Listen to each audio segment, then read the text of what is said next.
माझ्या भावना ताईला मी सांगू शकते, कारण ती माझी बहीण आहे, तिच्याशी मी काहीही बोलू शकते. माझ्या फ्रेंड्स बरोबरही मी तितकीच कम्फर्टेबल असते, त्यांनाही मी काहीही सांगू शकते. पण तुमच्या बाबतीत तसं नाही आहे. म्हणजे तुम्हाला काय मी सगळं काही खरं सांगत नाही. एक मिनिट, म्हणजे तुम्ही माझ्याशी खोटं बोलता? नाही नाही, खोटं बोलत नाही. पण बघा ना, तुम्ही आता माझे बॉस आहात, तर आता बॉस सोबत मी मनमोकळेपणाने सगळं काही शेअर नाही ना करू शकत. थोडा डिस्टन्स मेंटेन करायला हवा. त्यामुळे तुमच्याशी बोलताना मी जरा गोष्टी फिल्टर करून सांगते, एवढंच. हेच सांगायचं होतं. बरं, खूप भूक लागली आहे. आपण तिथेच जाऊन बसूयात ना. चला चला चला, या. हा,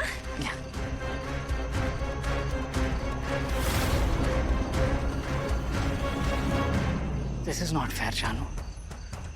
आपण एकेकाळी एकमेकांशी खूप क्लोज होतो आणि आता तू मला सांगतेस की तू माझ्यापासून डिस्टन्स मेंटेन करणार आहेस.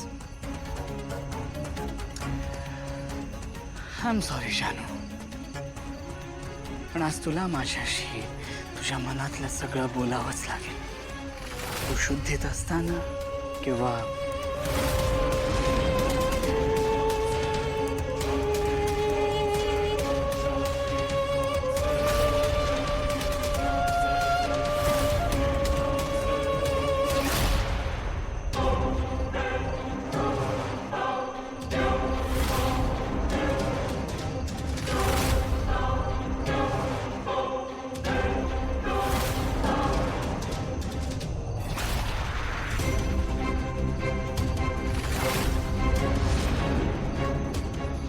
जयत नक्की काय करतोय?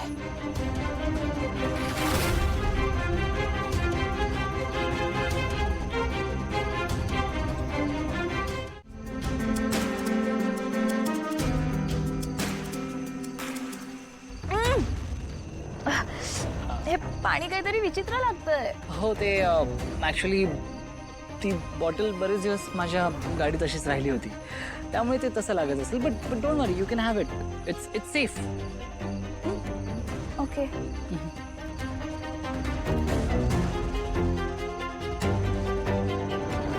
जानू, आता आपल्यात कसलंही डिस्टन्स नसेल. आता तुझ्या मनात जे काही असेल ते सगळं बोल. मला ऐकायचंय.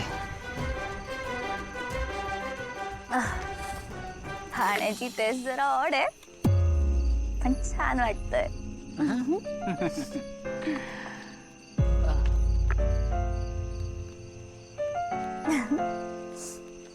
असला थ्रिलिंग एक्सपिरियन्स आहे ना हा, मिस्टर कानेटकर. म्हणजे बघा ना, असा सुनसान रस्ता, आपण दोघेच, आजूबाजूला कोणीच नाही, त्यात गाडी पण बंद पडली आहे.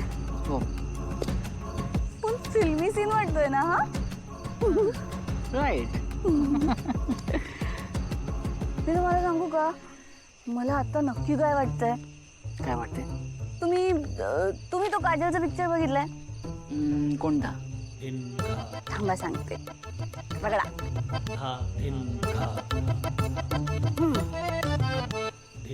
मैं चली बनके हवा. हो, मिस जानवी, कुठे चाललायत? बघा, आपण दोघेच आहोत या जंगलात. ओके, असं कुठे जाऊ नका. It's to risky. Yes, risky. Correct आहे तुमचं, करेक्ट आहे. काय असतं ना मिस्टर कानेटकर, आमच्या मुलींच्या आयुष्यात ना हे कायम असंच असतं. म्हणजे हे खूप अवघड असतं. आम्हाला ना कुठेच मनमोकळेपणाने वागता येत नाही. म्हणजे तुम्हाला सांगू का, आम्हा मुलींचं लाईफ ना खरंच खूप डिफिकल्ट असतो. खरंच खूप डिफिकल्ट असतं. म्हणजे आम्हाला ना कायम ही गोष्ट फेस करावी लागते. आता बघा, जर का तुम्ही इथे एकटे असतात तर तुम्हाला हे सगळं एवढं रिस्की वाटलं नसतं. पण आता मी तुमच्यासोबत आहे ना, म्हणून तुम्हाला टेन्शन येते. हे असंच होतं मुलींच्या आयुष्यात. म्हणून ना एका पॉइंट नंतर मुलींचे आई वडील काय करतात? त्यांचं लग्न लावून देतात. ना आता तुम्ही माझंच बघा ना, आता कुठेतरी माझं कॉलेज लाईफ संपलंय की नाही. पण आता मी काय करायला पाहिजे?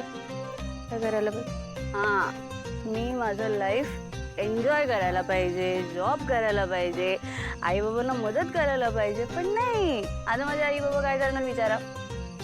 काय करणार? सांगू? आता काय होणार आहे, कांदे पोह्याचा कार्यक्रम होणार. मग एक मुलगा मला बघायला येणार, तो मला पसंत करणार आणि मग आमचं लग्न पण होणार. आणि मग काय होणार सांगा? काय होणार? काय होणार? मग विषय संपला. मिस जानवी, असा कसा काय विषय संपला? विषय संपलाच ना. म्हणजे मॅरिड लाईफ पण चांगलं असूच शकतं ना. हा, डोंबल्याचं चांगलं असू शकतं. काही नसतं मॅरिड लाईफ, अजिबात चांगलं नसतं. तुम्हाला सांगते, एकदा का लग्न झालं ना का फ्रीडम संपते.